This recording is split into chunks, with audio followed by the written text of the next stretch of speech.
दोस्तों नमस्कार और जय हिंद। आज का टॉपिक आपने देख ही लिया है, जो मैंने थंबनेल लगा रखा है उसमें आप लिखा है इनके अगेंस्ट एक कॉकरोचों के ऊपर एफआईआर रजिस्टर्ड हो गई भाई साहब, और बहुत दिल को खुशी मिली है।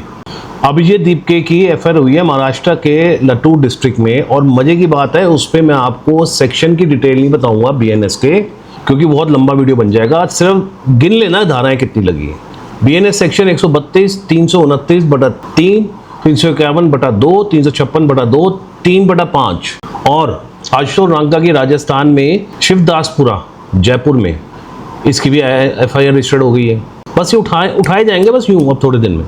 और इसमें बीएनएस धाराएं कौन कौन सी लगी है बड़ी इंपॉर्टेंट है भाई साहब, ये सुनिए। बीएनएस की 115/2, 126/2, 189/2, 352 plus SC act 3/1R, 3/1S, 3/2 VA। ये कोई मामूली धाराएं नहीं है। अब बेटा आ जाओ तुम, अब तुम्हें ना कपिल सिब्बल साहब बचाएंगे, देखते जाओ। और बड़ी खुशी की बात ये मिली कि बीजेपी में अब ताकत आई है। मैं उसका कारण बताता हूँ। बीजेपी की बड़ी पुरानी आदत है, क्योंकि मैं खुद संगी हूँ, मुझे मालूम है कि ये लोग ना इतनी छूट दे देते हैं, इतनी छूट दे देते हैं कि बंदा मतलब सोच लो कि आसमान पे चढ़ चुका होता है। वो सोचता है कि मेरे से ऊपर कोई खलीफा ही नहीं है। अब आप एक छोटी सी वीडियो देख लो आप आशुतोष राणा की, इसकी टोन सुनो, किस तरह ये बोल रहा है, किस तरह धमका रहा है। ये किसको धमका रहा है? एजुकेशन मिनिस्टर राजस्थान को, जयपुर। मदन दिलावर को मैं सिर्फ एक चीज कहना चाहूंगा, 48 घंटे का समय है, ये गुंडे अरेस्ट होंगे, आप ऑर्डर विड्रॉ करेंगे, नहीं तो हम पूरे राजस्थान में अब आंदोलन करेंगे। और अब सिर्फ स्कूलों की बात नहीं होगी, इस बार मदन दिलावर के इस्तीफे की बात होगी। हम तुम्हारी गुंडागर्दी से डरने वाले लोग नहीं है। भैंसों के तबेले में स्कूल चल रहा है, तुम्हें वो मंजूर है कि हमारे बच्चे भैंसों के तबेले में पढ़े, लेकिन तुम्हें यह मंजूर नहीं है कि कोई जाकर स्कूल ठीक करने की बात करे। तो दोस्तों आपने सुन ली वीडियो, इसके टोन देखिए, क्या बदमाशों की तरह बोल रहा है भाई साहब, क्या धमका रहा है, जैसे कि ये मतलब ये अब क्या बोलूं मैं, ये क्या है।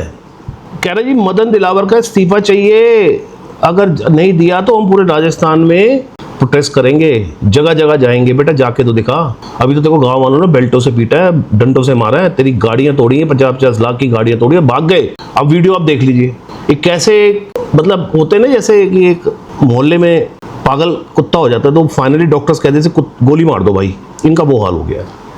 आप देखिए वीडियो।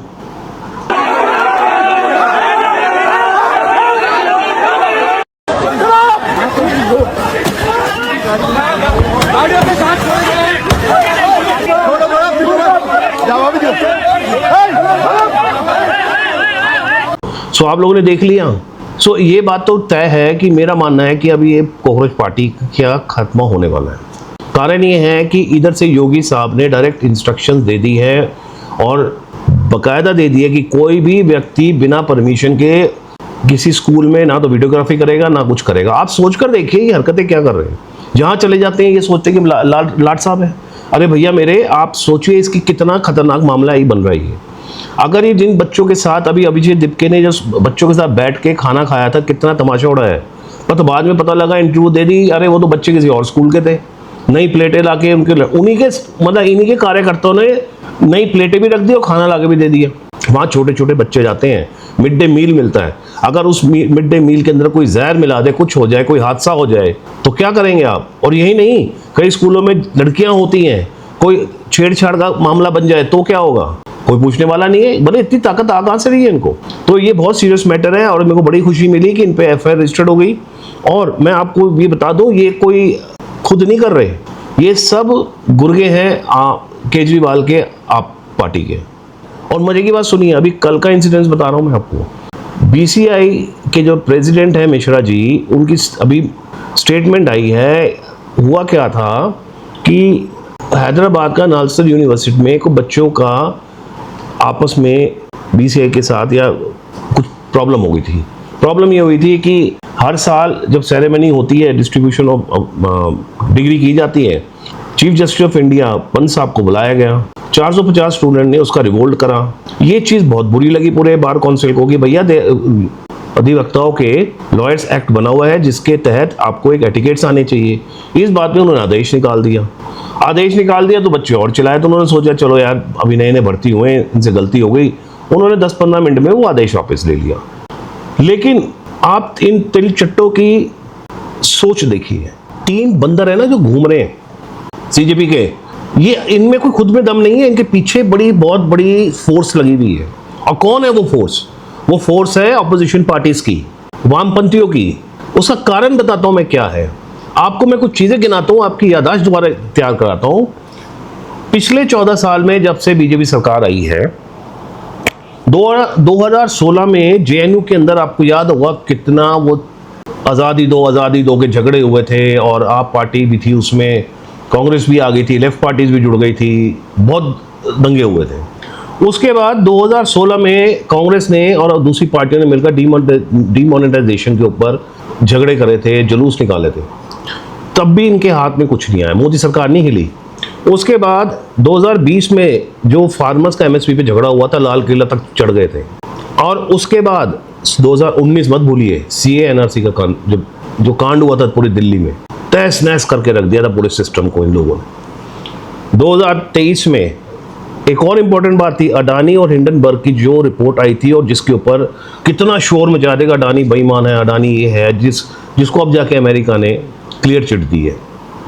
और सबसे बड़ी बात है, अभी रिसेंटली ये जो सारे झगड़े हो रहे हैं 2026 में, अभी ये सीजेपी पार्टी का प्रोटेस्ट हो रहा है, ये कुछ नहीं है, ये एफसीआरए कानून को रोकने के तरीके हैं। लेकिन अब वो रोक नहीं सकते, उनके सारे पैंतरे खत्म हो चुके, सारे। मोदी सरकार नहीं हिली, अब ये आखिरी पैंतरा चल रहे थे।